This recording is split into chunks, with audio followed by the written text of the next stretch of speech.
So while we talk about the role of inspiration, I have 4 ideas about that, beginning with idea number 1. Good parenting is underrated. You need the parents' help. Children are just a reflection of their parents. Have you ever noticed on back to school night, before you've ever met the parent, you can match the parent with the kid right away? I once had a parent like, yeah, Anthony, he's got attention deficit. I wonder where he got that from.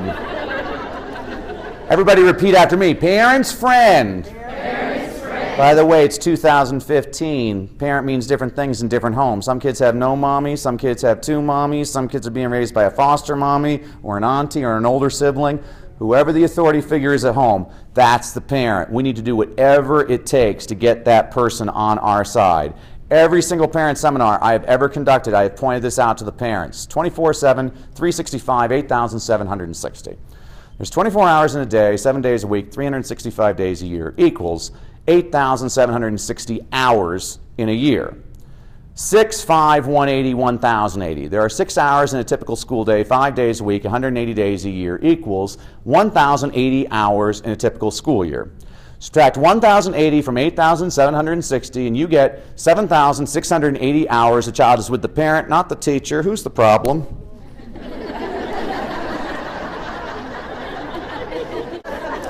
That's not the way I say it to parents, by the way. Here's the way I say it to parents. No matter what I do with your kid, you are 7 times more important than me. Have any of you ever seen the movie Jerry Maguire? Help me help you. If he doesn't learn how to read, he's spending the rest of his life living with you, not with me. We need to be on the same team. It all starts at home. I am so blessed to have finally reached an age where I truly appreciate my parents.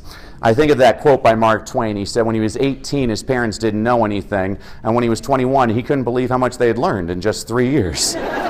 You know, my parents are extraordinary people. They're kind of an odd couple. My father's like Rain Man. My mother's an actress.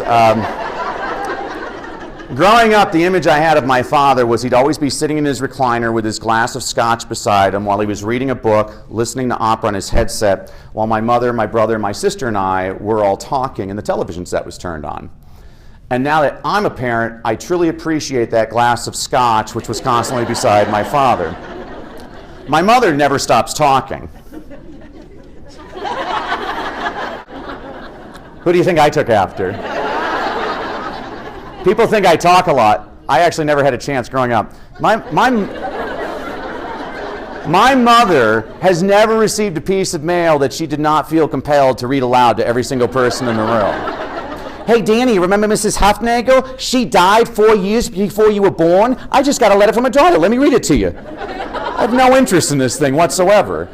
She reads aloud every single newspaper article she finds interesting. Hey, Danny, you see the Lakers won last night? Yeah, Mom, I read the article. Kobe scored 43. Did you read that? Yeah, Mom, I read the article. Powell had 12 boys. Did you read that? Mom, I read the article. And she gets more and more excited reading to me something I've already read. Growing up, people used to always ask my mom why she didn't have a dishwasher, and she always said, oh, I got 3, Danny, Jim, and Liz.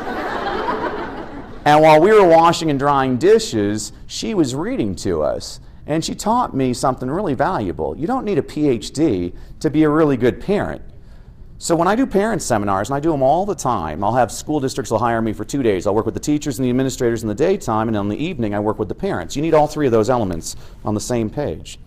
And I always point this out to parents. You do these simple, basic things, your kids are going to be in really good shape. First of all, play games with your kids.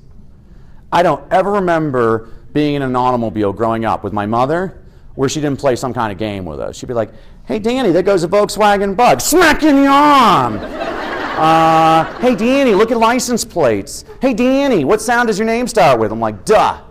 She's like, point to signs that start with duh. I'm like, Dairy Queen, Dunkin' Donuts. I was a large child. Eat dinner together as a family. Now, I understand it's 2015. Not everybody has the same work schedule. Here's what I mean by this. You need some point in the day where the family unit gets together and talks. Talk is not cheap. Talk is very, very valuable. We know that students that come from homes where a lot of talking is taking place do significantly better in school. And it's interesting. The research shows us that it doesn't matter what language is being spoken at home. All that matters is a lot of language is being spoken at home. Read in front of your kids. Kids ain't stupid. They don't see us reading, they're never going to be reading. So I'm going to give you all kinds of strategies to get your kids pumped up about reading today, but I'm also going to get you pumped up about reading as well. And finally, my dad used to get paid every Friday, and so every Friday night in our house was called party night. And so my mom would take my brother and my sister and me to the grocery store, and we each got to pick out an item. So I always picked out a big bag of Cheetos, my brother always chose a tub of chocolate ice cream, and my sister always selected a bunch of asparagus. Incidentally, she's the one that works for the federal government now. And the rule on Friday nights was that the television set was turned off and we all sat around and we played board games and we had sock fights and we told ghost stories. And now that I'm older, I realize those are probably my most treasured memories of my family growing up.